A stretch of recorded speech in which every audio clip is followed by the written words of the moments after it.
So first of all, I want to welcome Jason. Thank you. Jason, as you heard, is an adjunct professor at Emory. Right. He is one of Georgia's super lawyers in the field of criminal law, and he has written a fascinating book that it's very realistic in terms of the legal background, and it's set in Atlanta, Georgia in the 70s. So Jason, we welcome you to the stage, and I want to begin by reading something that you wrote. Okay.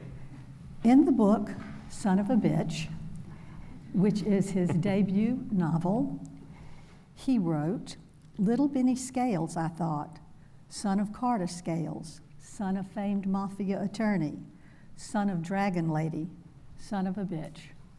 So tell us, Jason, about the title, the premise, and what motivated you to write this book? Why now?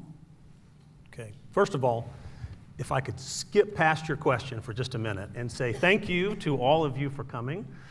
It's really a great honor to be here, and I want to thank the MJCCA for including Tom Hanks and Sally Field on my bill.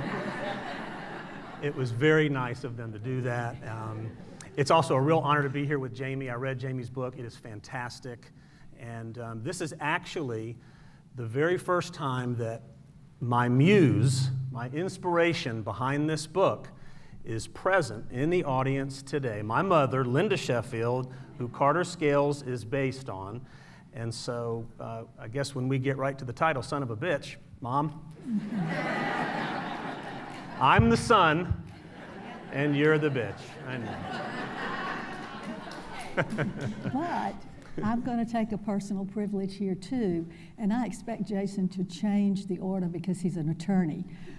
At the same time, speak to that dedication after you talk about that title, Son of a Bitch. What does the dedication say? Well, the dedication is to my mother, whom I love with all my heart. And I could not have written this book if I didn't feel that way about my mom. This book, Son of a Bitch, really is somewhat of a process for me. Because it is inspired by true events, the answer to your question of that title and the process is really was something of about 8 or 9 years worth of thinking and writing and redoing. It started off as a memoir. I grew up in this sort of crazy childhood, this wild experience growing up with a mom who represented and still represents today, over 40 years, the mafia. 5 of the major crime families out of New York and Connecticut and all of that. Why the mafia? Well, there's a longer answer for that question too, but I think the mafia in criminal defense, in the world of criminal defense, there is no more powerful client, there is no more newsworthy subject than the mafia. And in terms of the balancing of what's really real in this book and what's make-believe in this book, the mafia is a vehicle for Carter Scales, the main character, who is seeking power herself. She's seeking power herself because she grew up in a small town with a very domineering father who was the town doctor, and he sort of informed her of her purpose. He told her what he thought was the truth about who she was, and that she would be a girl who turns into a woman, and as a woman you won't do more than maybe be an assistant or a secretary or a nurse. But Carter wanted more than that. She wanted to know the truth for herself. She wanted to understand power for herself, and so law school became a vehicle to uncover the truth and learn how to find the truth. Law school for Carter Scales became a vehicle for power, and then of course there's no better clientele to represent if you're a criminal defense attorney than the mafia, who are the most powerful criminals in the world. And so if those people are calling you and those people want to hear from you, then you have reached the top. Well, I want to digress for a moment, because in the book we read where the character Carter Scales is always berated by her father, who is called Jacob Silver. And it's interesting because it's about a relationship, how the father may have affected the daughter, and then in turn, how the mother may have affected the son.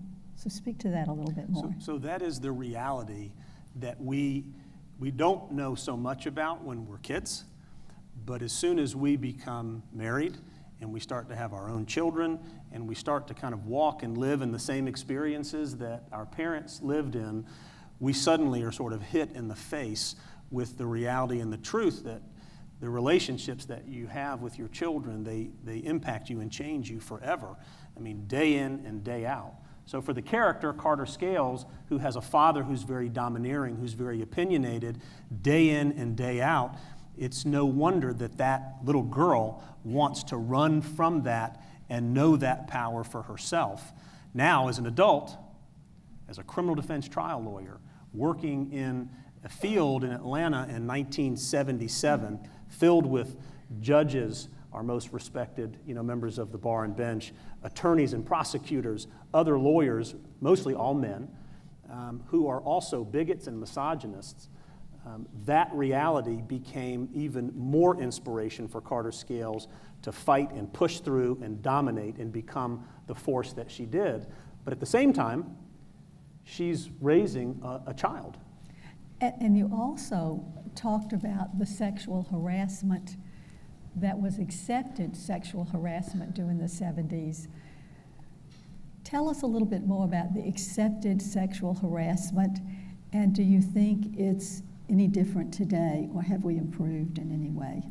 Well, I can only speak from the perspective of a little boy who witnessed a lot of what my actual mother went through back in those times.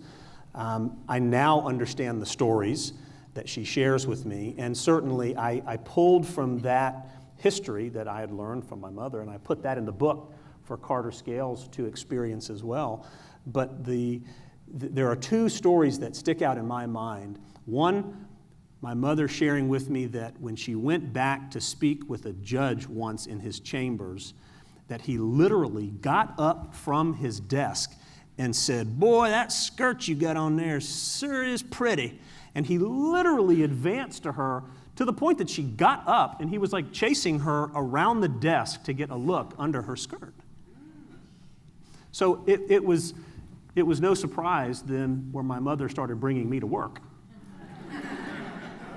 Because who's going to sexually assault a mother in front of her own child? Hopefully nobody. Nobody. There was another judge who, on the bench, would love to talk about the mons pubis. The mons pubis is the area of flesh just above a woman's vagina.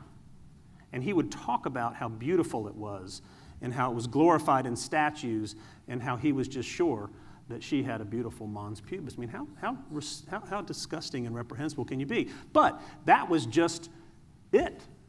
You go out to lunch and your lunch partner, a male, compliments the waitress on her breasts and she says, "Oh, thank you, honey." So I was mad as I grew up. And now that I'm a lawyer, we would go to events together and I'd be like, did he do it? Did he do it? Did that guy? Was he one of them? Did he talk to you about that? Let me go talk to him and let him know. And I would go up to some of these guys and I'd be like, "Oh, I've heard all about you from my mother. I've heard all about you guys back in the day from my mother." And their faces would just go, "Oh my God."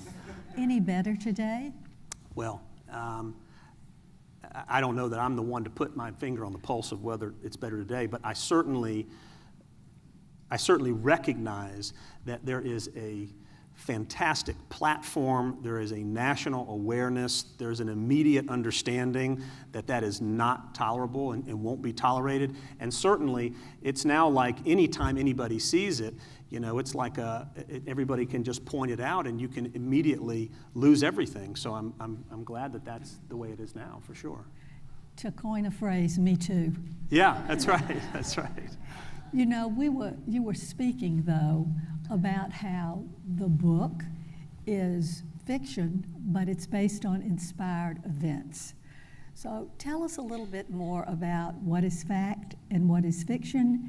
And here, your mother has a book that's based on inspired events by her. How did she feel about the book? And how did you feel about writing a book about your mother that was based on her career and her life? Well, I think my mother is probably the most fascinating character I've ever met. And she really is a character. She will say the most ridiculous, asinine things you've ever heard in your entire life and own it. You know, she'll just own it and live and die behind it. And that is what truly makes a great character. At the same time, she's got this beautiful heart. She's always been totally committed to me as a mother. I've never missed a meal. I never went without anything.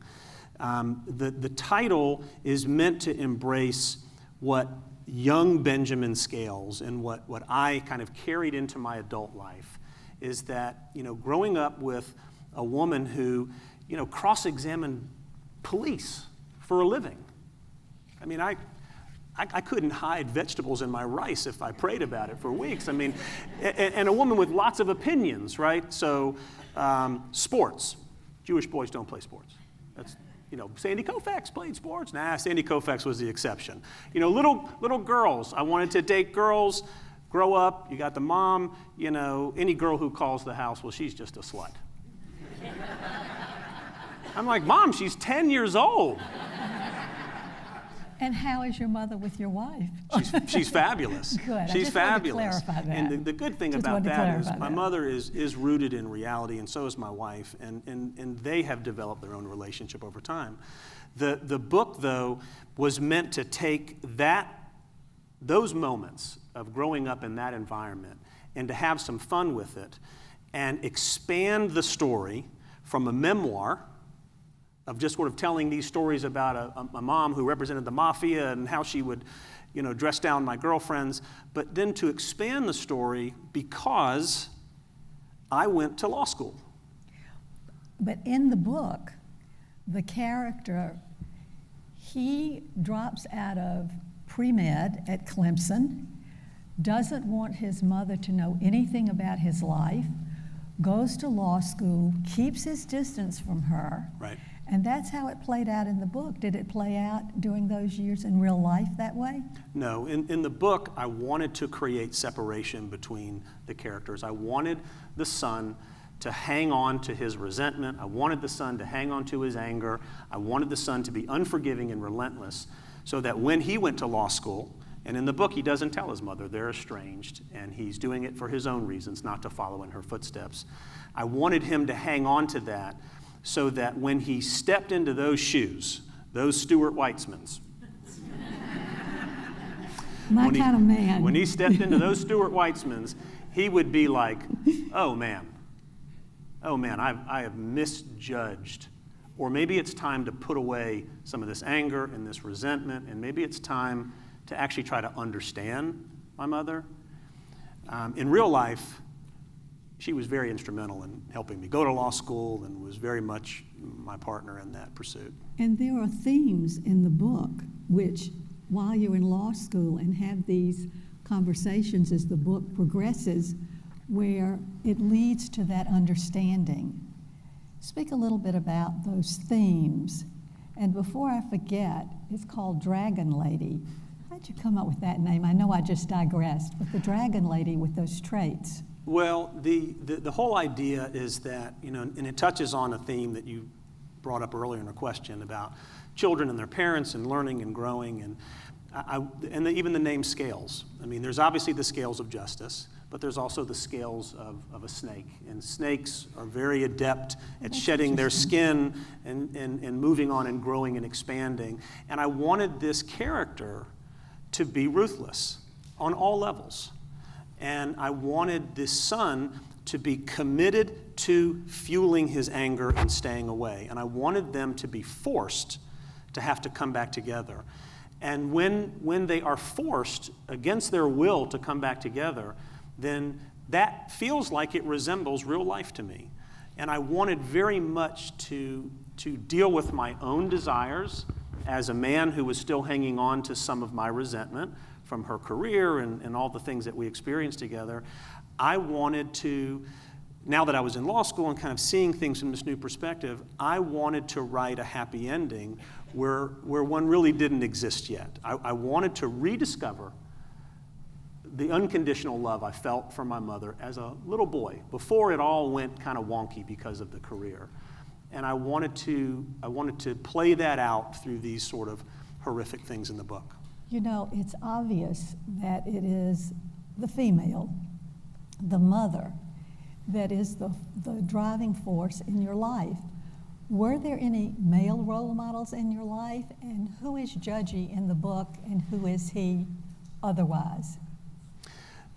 Yes, there are other male role models in my life, but really not until I got older. My dad was very much a part of my life, and my parents were divorced when I was around 4, and I spent half my time there and half my time at my mother's house.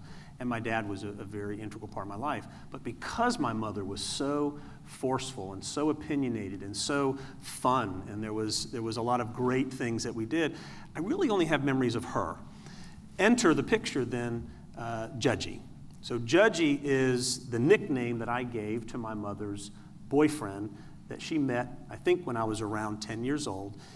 His name was T.C. Little. He was an Atlanta City Court judge who practiced here but lived up in Canton. And Judgy was what I consider to be my mother's first great love after, my dad. And they were together for years and years. And Judgy was not really a role model as much as he was just an enormous injection of warmth and love and kind of manly kindness into our home. And where I was, as I explained, feeling kind of resentful and judgmental, and there were times where I was butting heads with my mom, Judgy was at times an ally for me, at times a buffer between the two of us, and was just the kindest man. And for that, he was like a second father to me.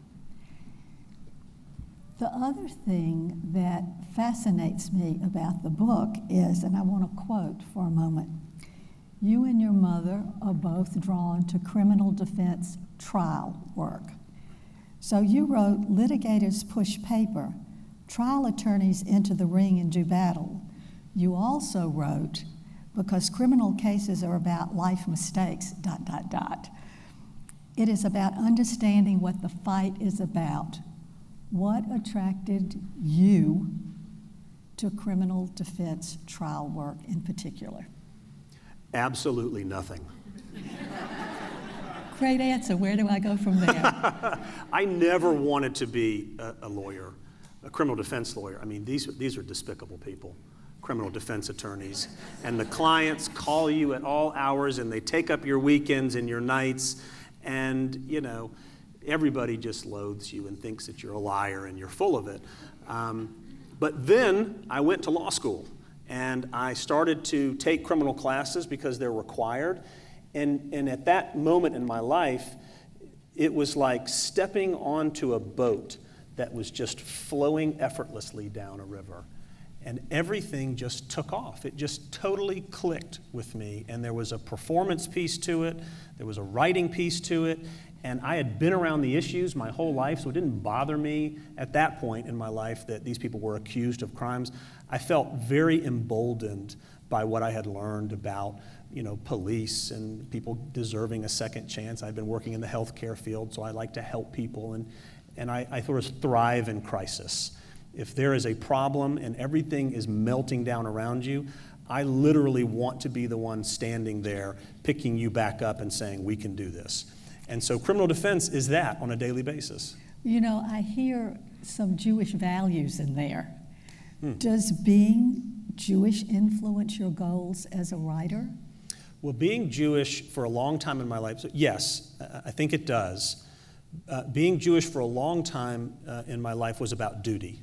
It was about the call to duty. And as I got older and as I began to understand Judaism and what being Jewish was to me, it became more about values and family and community and right versus wrong.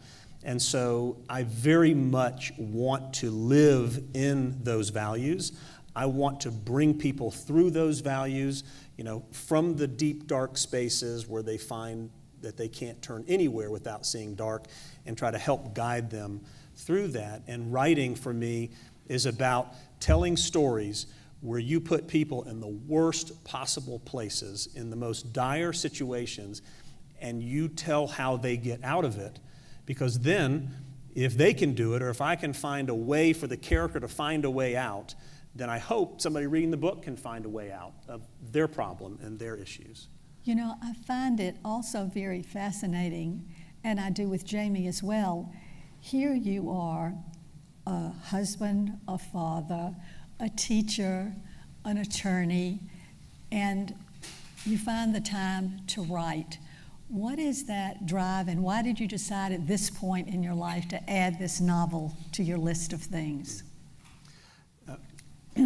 So writing for me is like going out and playing 18 holes of golf for someone else, or playing some basketball, or watching a movie.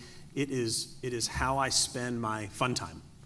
And so for me, I sit there and crack myself up, or I sit there and scare myself to death. Yeah, I just laugh, and then my family's like, what are you doing? What is happening? Oh, he's just writing. And I just have such fun with it. Before I was in law school, I was doing some acting, and I was doing some screenplay writing at that time. So it's just my passion. It seems to dovetail. And it just comes, that's right, it does. And it also just is constantly coming out.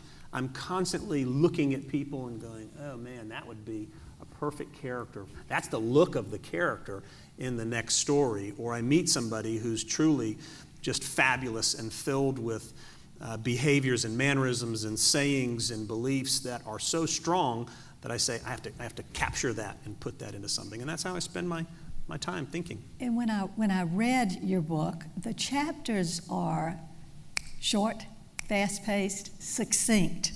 Do you have a certain place that you like to write, a certain time of day you like to write? And it sort of fits your personality, the way those chapters go. Well, that is a writing technique that I definitely want to embrace, and I want people to move through the book. I don't want there to be sort of sedentary. My books, I want them to be plot-driven. And writing happens at all times. So I usually gravitate toward the fun stuff. People ask a lot about writer's block, and what if you can't think of what to write and you're stuck in this scene and it's got to be just perfect? I'm like, nah, I just want to go to the thing that I like to write, the funny moment or the horrible moment, and then you can kind of back in, fill it. I wanted to find one more quote. I read in an alumni feature article about you from Georgia State, and it stated, beyond the familial details, Sheffield's book departs into a novel so he could make a bigger point. So what are the lessons and some of the messages that you want us to get from this book? I wanted myself, talk about myself first. I wanted myself to walk away from this book knowing that I was wrong about a lot of things when it came to me and my mother. I wanted to live in the reality that I was wrong. And I apologize for interrupting, but you know how many mothers would love to hear their son say that? So this is hilarious. I can't resist that one. So this is hilarious. I saw my mom before I came here today, and she looked at me and she said, that jacket's a little short, don't you think? And I was like, no, it's not. This jacket is totally right. It comes down to the right spot here. It's perfect. And as soon as I walk into the green room and Gail walks up to me, she goes, oh, I just love that you're in style with that shorter jacket. And I am like, oh man, it follows me everywhere I go. What can we say? So I really wanted to walk away from this going, I was wrong, and I need to recognize that I was wrong, and I want to do that so that I can accept my mom for who she is. I wanted Ben to accept Carter Scales for who she was, so that would lead to understanding, that would lead to forgiveness, and when you have understanding and forgiveness, you have love, and that's where I want to be. I want to live in that. And I want other people to take from that, because it's inspired by true events. I want whoever reads this book to take from that. Sheffield's putting it out there. He is saying he was wrong, and that this stuff mattered to him, and he cared enough to make his new ending and to write a happy ending, and I can do that too. So my last question for you, I want to do it twofold. Okay. I want you to have the opportunity to state any other thing to the audience that we have not addressed that you want to say. And secondly, what's next for Jason Sheffield in the literary world? Okay. Well, I do want to say this. Carter Scales got involved with one of her clients. He was the head of a mafia crime family. Carter Scales went to the prison, and she got intimate with that client. Carter Scales got caught. Carter Scales was facing disbarment and arrest, and she turned to her son to defend her. That's the fiction part of the story. That didn't happen. I'm glad he clarified that. But the judgy story in the book is very true, almost verbatim from what I can remember. And a lot of the emotion growing up and the stories growing up are the way that I felt as a kid. For me, what's next? The prequel to this book is what's next. We spend a very short period of time in 1977. We get a chapter of it, and then we're sort of in the present day. And this book really is about mother and son. What I am going for in the prequel, which will be just about Carter Scales, right as she gets divorced in 1977 after graduating law school, moving to Atlanta, becoming a single mother, stepping into the city of Atlanta trial court system, and battling the battles that we've been talking about. The book will also go back in time and deal with her and her father. And so where Son of a Bitch is about a son and his mother and their relationship, Carter Scales will be about father-daughter and father-daughter relationships. Thank you so much for this Thank you wonderful so much. conversation. Thank you all. Great. Thank you, Gail. Okay.